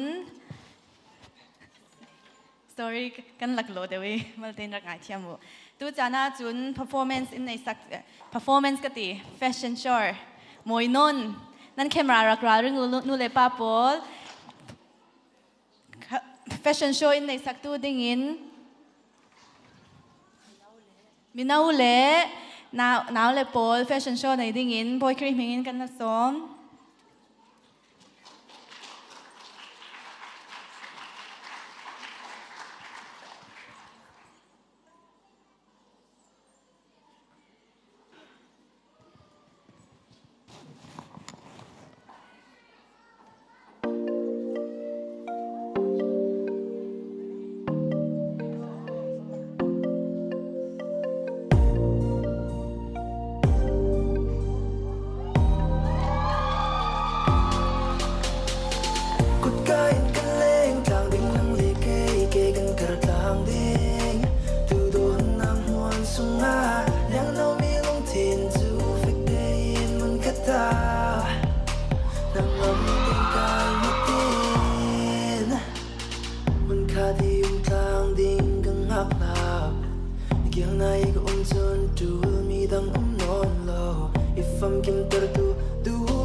กันตอนนี้ทอกสินตูนี้เดียงเห็นลงอ้อยทุกเสียงอิน yên chân đủ tu bỏ lý cả yên chân thế xia chu sáng thiên sâm rì xì dầu mình chân thế đầu bay bay lý đã sim Romeo and Juliet tu tôn nát ai đã thuộc so cút ca yên căn lên trang đi nang lê kê kê gần cả càng đi tu đồn nang hoan sung a nhang nâu mi lông thiên chu phép đê yên mun cắt ta nang âm tên cai nhất đi cai yên lên trang đi nang lê kê kê gần cả càng đi tu đồn nang hoan sung a nhang nâu mi lông thiên chu phép đê yên mun cắt ta tên cai nhất đi cút cai yên lên trang đi nang lê kê kê gần cả càng đi tu đồn nang hoan sung a nhang nâu mi lông thiên chu phép đê yên mun cắt ta nang âm tên cai nhất tin Hương khá điên thang điên gần hạc hạ Kiên ngay ung chân tu mi đăng non lâu Ifam kim tertu tu mi đăng tu ka sang lâu na si Cai kan lên thang điên nang lê kê kê gần cả thang điên Tu đuôn nang hoan sung a nhang nâu mi lông thiên tu phép đê yên mun cắt ta nang âm tên cai nhất tin khoa run thêm chan polan run kim chun nang thon phon bia ling ka ngak mit thla nang ka chuan atak ka nang nam moi chuang ta chim the lo nam moi na kan pan nin kan lo kim mi kan tum ta na hun kan chil la tiang chun kiang na ai ong the shi lao man na bia go pa in interlude dia nia kun ka in kan leng tang in nang le ke ke kan kar tang ding tu don nang hoan sung a nyang nâu mi lông thiên chu phép đê yên mun cắt ta nang âm tên cai nhất tin tu chun na chat nak xiên tang pi ho tu hoa ding na xiên nak chu an rel tu don nak in a lua khat ka tin lo nak kan na ngam nak le ka pham kim nak na si kan tam ni thok sin tu ni tiang in lung ngoi tu ka sam in chân du tu bỏ lý cả in chân thế xia chu sáng thiên sâm rì xì dầu mình chân thế đầu bay bay lý đã sim Romeo and Juliet tu tôn nát ai đã thuộc so cút ca in căn lên trang đi nang lê kê kê gần cả càng đi tu đồn nang hoan sung a nhang nâu mi lông thiên chu phép đê yên mun cắt ta nang âm tên cai nhất tin cai lên trang đi nang lê kê kê gần cả càng đi tu đồn nang hoan sung a nhang nâu mi lông thiên chu phép đê yên mun cắt ta nang tên cai nhất tin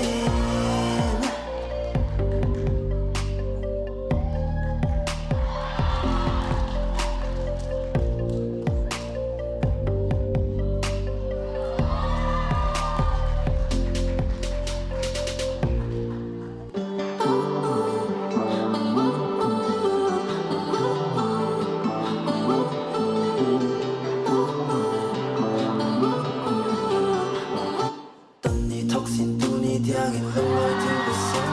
in chân du tu bỏ lý cả in chân thế xia chu sáng thiên sâm rì xì dầu mình chân thế đầu bay bay lý đã sim Romeo and Juliet tu tôn nát ai đã thuộc so cút ca in căn lên trang đi nang lê kê kê gần cả càng đi tu đồn nang hoan sung a nhang nâu mi lông thiên chu phép đê yên mun cắt ta nang âm tên cai nhất tin cai lên trang đi nang lê kê kê gần cả càng đi tu đồn nang hoan sung a nhang nâu mi lông thiên chu phép đê yên mun cắt ta nang tên cai nhất tin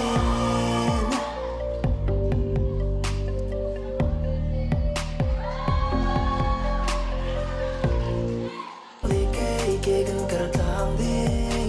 tu đồn nang hoan sung a nhang nâu mi lông thiên chu phép đê yên mun cắt ta nang âm tên cai nhất tin tu chun na chat nak xiên tang pi ho tu hoa ding na xiên nak chu an rel tu đồn nak in a lua cả phẩm kiếp nào mi lòng thiên du gai nhất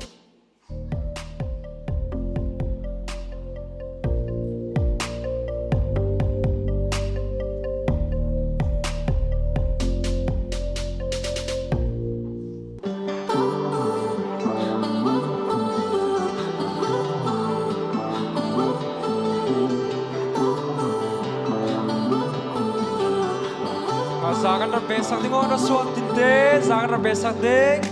Atin her na mo moi roa, zan varden it lon it tua. Amit tin no se kin ka kwa ashanga chun thei top ka swa ka tin lung zate in a loa.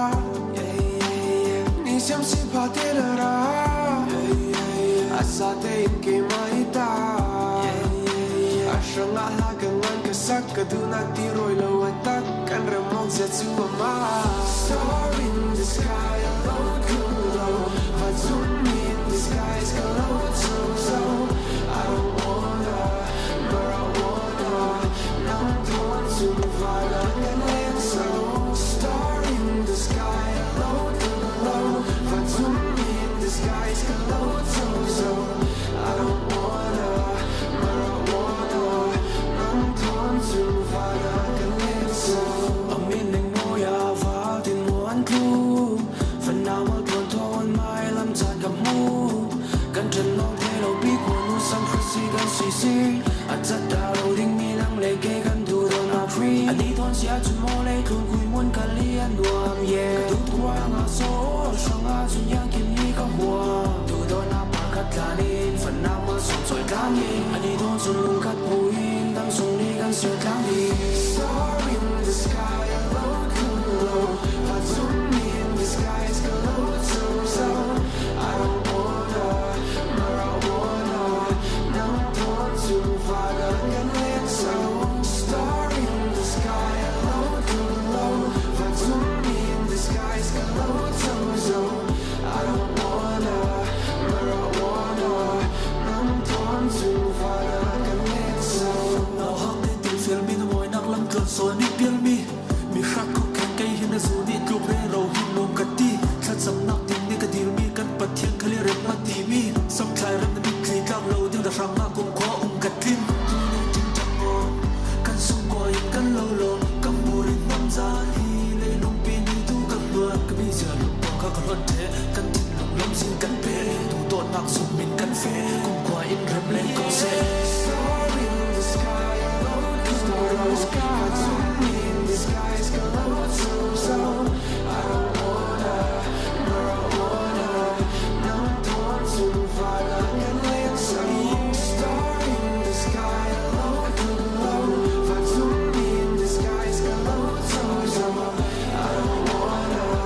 but I wanna. Now don't to fight and let so. Baby, I got my baby, I got my baby, I got my baby.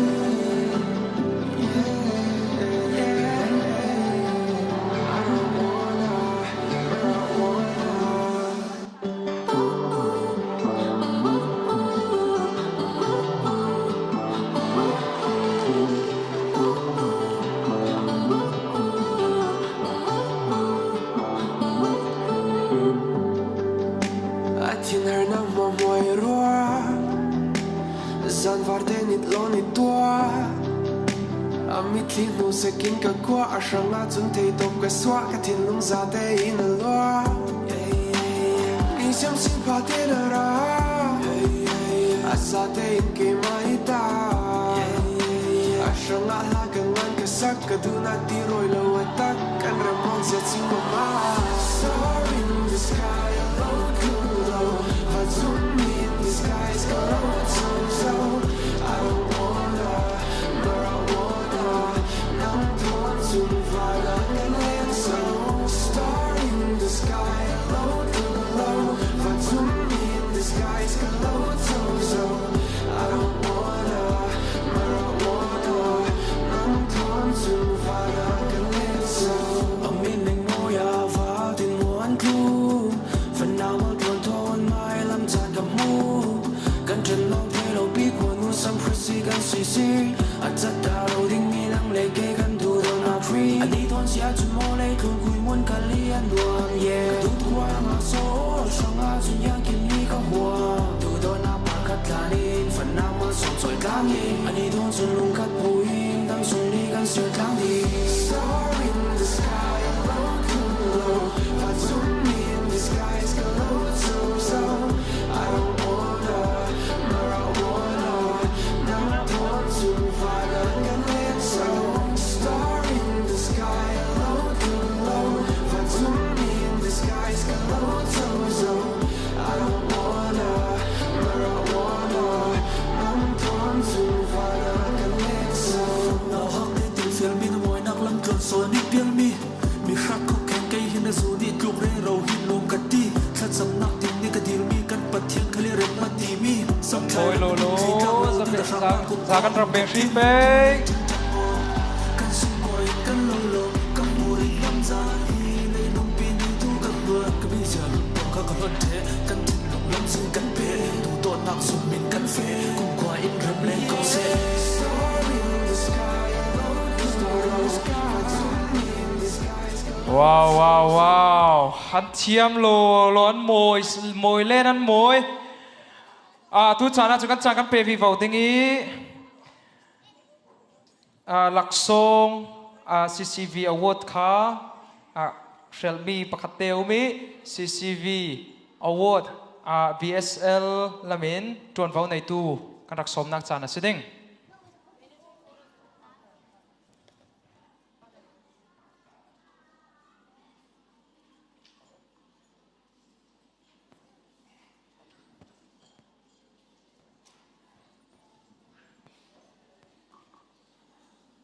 Hello, kan lungawai zate. Thupi cham chau te sala kan chalai le nun phung than sana ding sanga ti in CCV chalai le nun phung committee tua mi khabi khan hasi chalai zom ok na kha malte kan nei chumi ya in athiam an zaten thiam tu kau asinan kami sungi sin malte athade umi kha kan thili ka tin kan pek mi si ro nga ti sun nia what pek malte lak song pek na kan nei ding this Literacy Award is celebrated by CCV, Literacy and Culture Committee, and this we aim for our kids how to write down for our Chin language and to improve their skill. So we just make it for a little bit competition, and all of them are very good, but we just choose for just a little bit better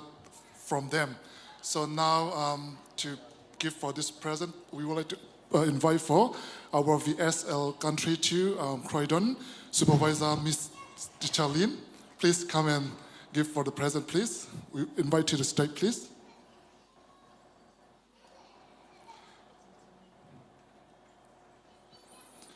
Lak song lak sak tu ding a zang faten rak ready ula mai sa first lak song lak sak tu ding a dramatic demi ka first prize lak sak ding kan lo som.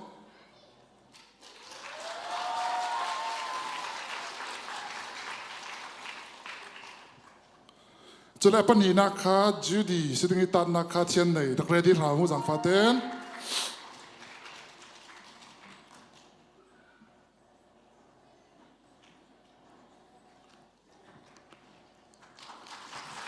kan lung oi Demi, thank you so much Demi. To the second prize ka Judy.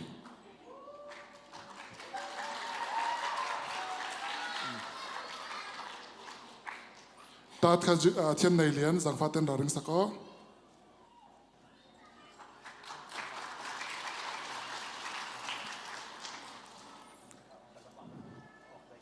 Tat ka thian nei mo.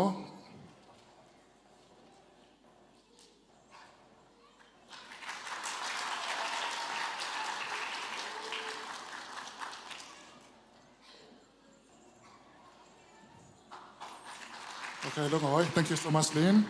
Cuma sisan kan la kan lungawai zet san pek mi para mai lam khala kan fa le pol chalai lama than so ding in kan za ten kan zom chau pe. Thank you very much, everyone.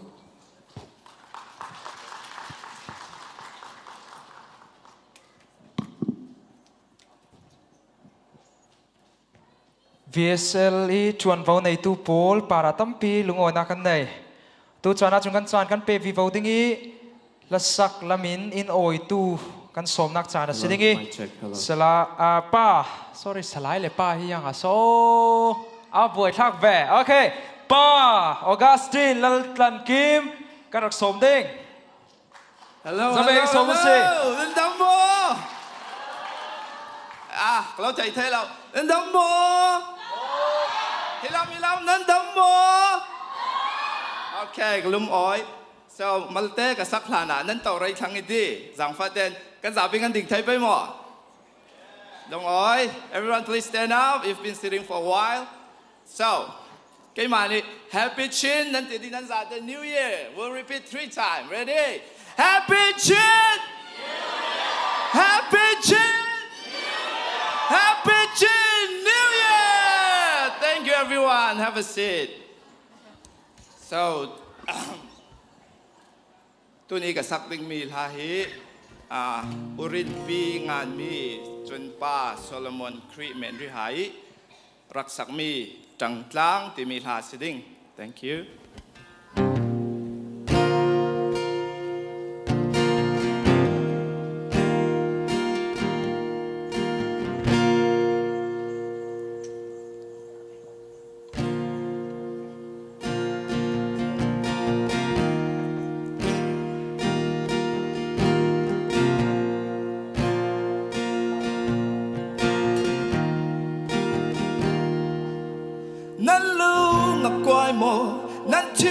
nào mô chỉ nát lá cà pa nát lá cà nan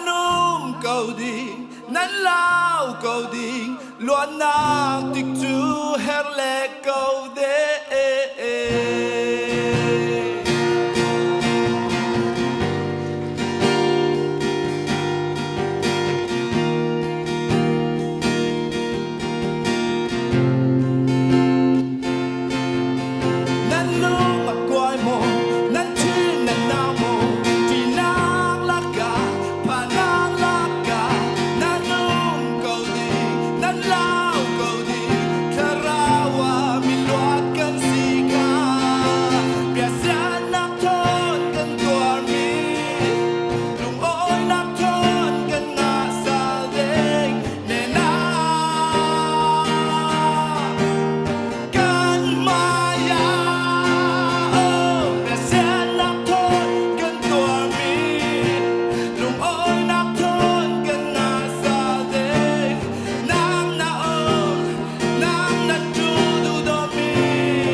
lungawiten in saktu Augustine laltan kim parah tampi lungawi nakan nei atu chana chun lucky draw katon nak chana sinengi CCR FC lamisin hruaitu CCR FC lamisin hruaitu upapol kanak som nak chan sineng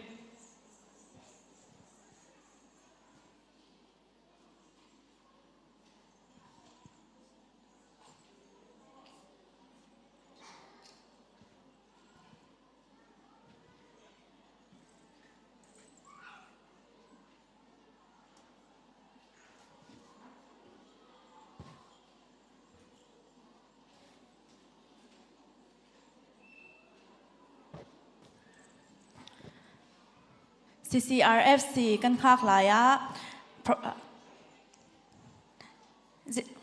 มัลเต CCRFC กันคากลายะตู้นาฮักอังกีอินเลงอาตันตาบีนปังหมวนเลนกันเห็น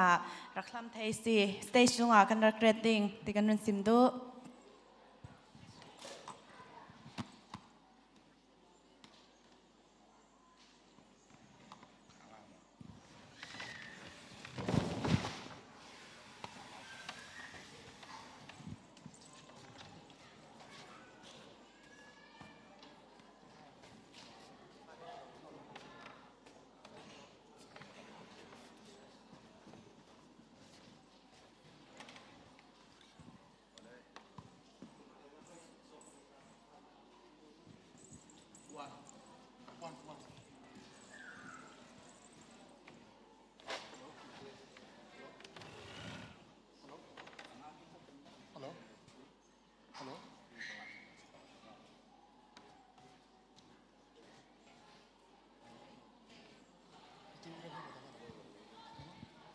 ฮัลโหลลุงอ้อย CCRFC ลักกี้ดอกันตัวเด็กมีน้องตั้มปีจังกันไปนันท่าบางจะจิงเต้นอินบอมมีปากันลุงอ้อยเจตีอะไรเจอินฝรั่งพับลิชสินปาลาร์อินเปียงปาราเซเฟกเชอร์สกอร์ฮันบอลซาเตปาราเซควานุควาปานุเลปานันซาเต้นประคัดเจ้าท่าจากอินเปกมีปารากันลุงอ้อยเจตมีค่าซิมกันดูจุดสินที่มีลักกี้ดอตัวสกดิ้งอินคอมพิวเตอร์อินถูตู้ป้าวันเบียกทั้งปากขณะตั้มปีกันลุงอ้อยที่มีคอมพิวเตอร์ฮีอาสงาหินซอฟต์แวร์ปอลค่ะทันจ่าทัวสี lifetime guarantee สิจะมีการตัวเทจุดละ second prize ค่ะairport 4สิมีค่ะสิ airport 4ค่ะ second prize สิดิ้งจุดละ third prize ค่ะ power bank สิจะมีเทสิน fourth และ fifth ค่ะจู$ส่งมาแบบสิจะมีค่าไปสาขากันเราไปชีดิ้งจะมีสิถ้าจากอินเปตูนู่นเลยป่ะขวานุขวาปานันซาเตปากันลงออยเซตที่มีค่า CCRFC อินซิมกันด้วยตัวจุลักกี้ดอผลนักกันไหนดิ้งป้าวันบอยเลียนินนักบ่มดิ้งสิกันลงออยโอเลลักกี้เช็คอะไรตัวนั้นซาเตปาลงออยนักตั้มปีกันในที่ข้าไม้สักกันนั้นซิมดูฮิโตกันลักกี้เช็คกันเลยมีหมวกข้าซาเตกันคุ้มทุยapakahขันนักสินปังนักเตียงกันนักซิมโซเวกินลมมันumroh apakahขันนักข้าฮิโตกะkomputeran lutu pa bambiak tangkar suak sela amat takkan mudah lo pati ku bengerak som tape oh amat pakanak ka azuk dingi apa ni nak kai to ka CCV secretary pa Robin Lian rakrasela pa Robin Lian ani ka tunai tei nupinai tia fe tamong daw natan thei na du le kati kan lungoy alright kau cha to ki to ka mai specially nak to sa kan lungoy okay apa chumna khai to ki MC tuan saktu mai remboin adir dingi apangana kha palina kha to ka walte to dingi apangana kha kan how to big to ka to ding okay ama sabika andir potting in ambat kan lang tar loading mi people in drum roll kan tua sun hulo kan lang tar ding okay khale nan lak thai tharak samchia che u tharak samchia okay atua dana man zau okay ai sorry anga lo ani panganak si okay ปฐุมนักเคโอเลปลีนอ้อ alright อาซาเตงงาซาวีเคดำรัวงาเรารัวคุดเบงกันตัวไปชู come on let's give a big clap alright ปะคันนักงาตู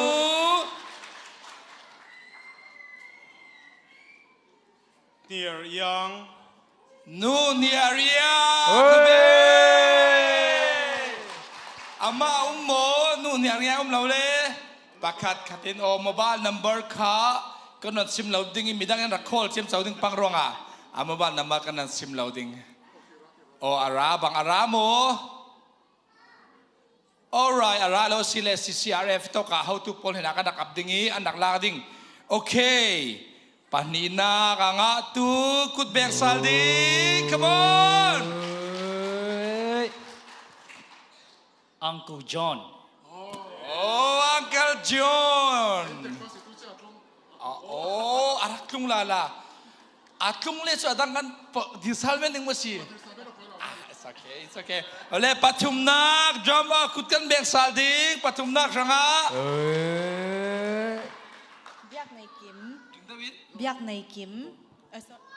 kim boy nei kim au mo oh nun ya ria ka kut begin kana somding oh come on pakat na nga tu si alright beautiful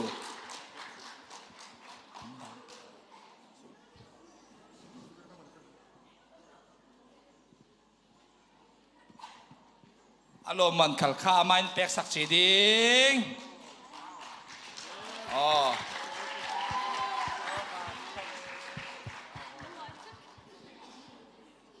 alright soon boy nei kim au mo a phone number kan sim loading hi sinan a boy nei kim alright lo si le pa wam pin he na nak lam le thei boy nei kim ti si le pathum nak palina okay palina could bang come on could bang Take a $50 Simo. I think I feel like this is mine. Okay, $50. Nga tu ding. Thang boy. Number pelina say thang boy. Thang boy mo. Alright, lo. Okay, thang boy na umasile. How to nena naraklang the nena ka. Pawampi, come on, good bang sa last one.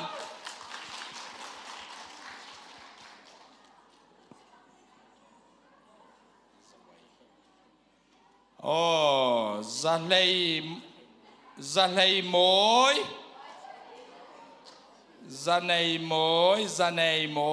Oh, zanei moi si. Au mo.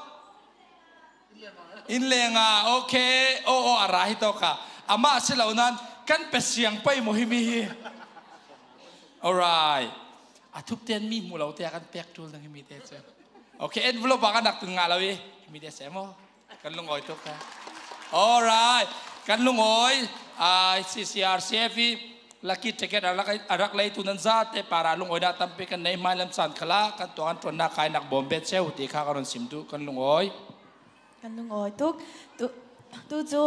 banak lam kan pantlangi tu su na lungoy tu malte kan MC lam isin malte kan lo simdu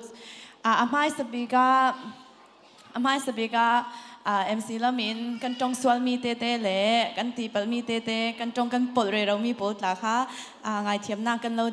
lo ngen du si chulen tu su ni achang thei dingi chuan vo la tu pol shwai tu pol si se mi pi lami sin kan som mi pol tla si se nan zate thu na lungoi nak tam pi kan nei chun biak hitok amun hi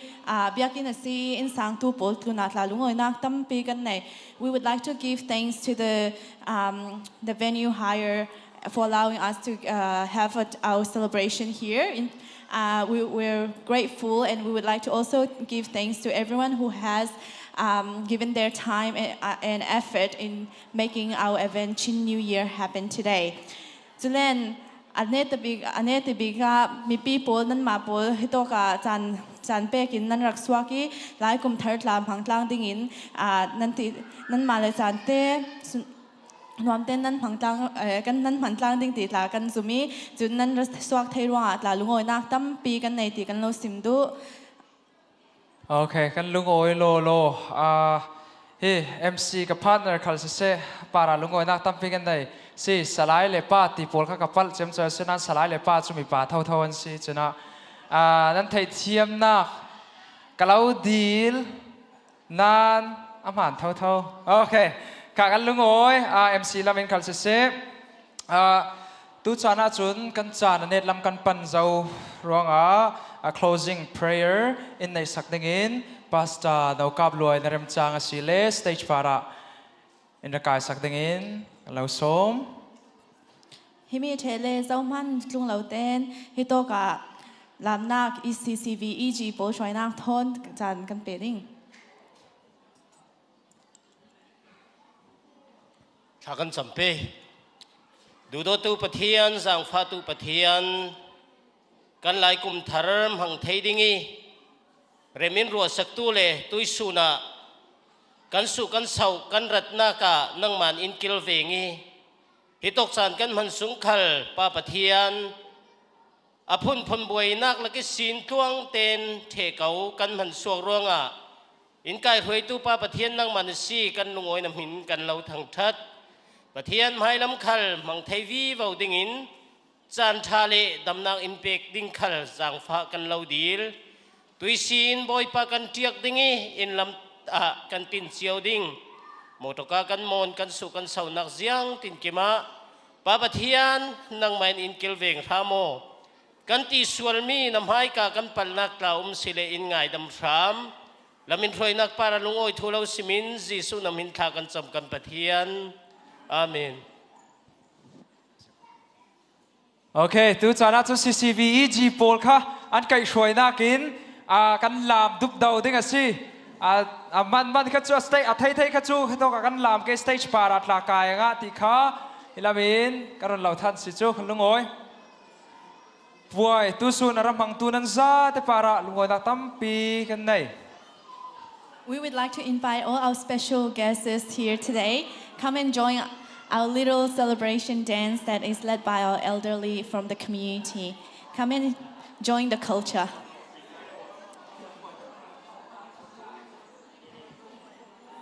Zafatem, music ready, Sile. Can we play the music? Thank you.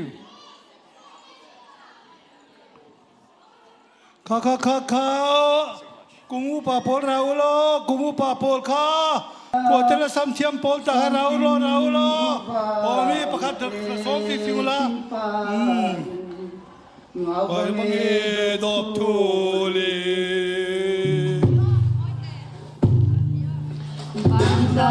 Oh son kim dunga. Nile. Umsam kandak siya.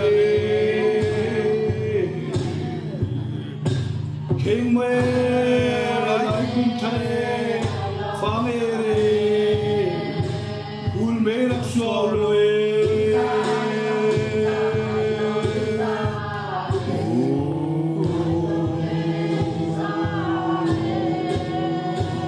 who'll make us swallow King way, like kumtin, who'll make us swallow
셈시네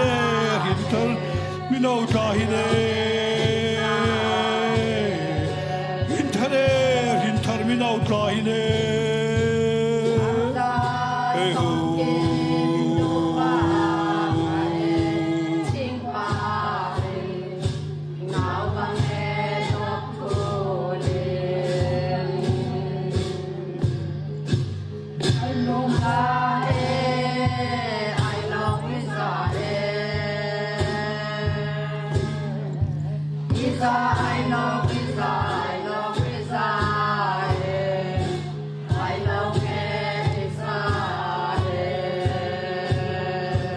월하네 간부시네 길방에 가오티아가 시림러베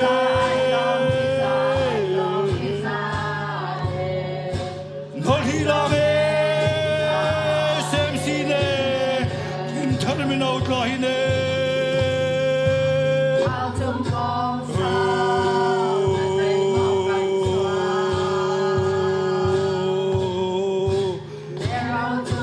널 희랑해 셈시네 김타름이 나올까히네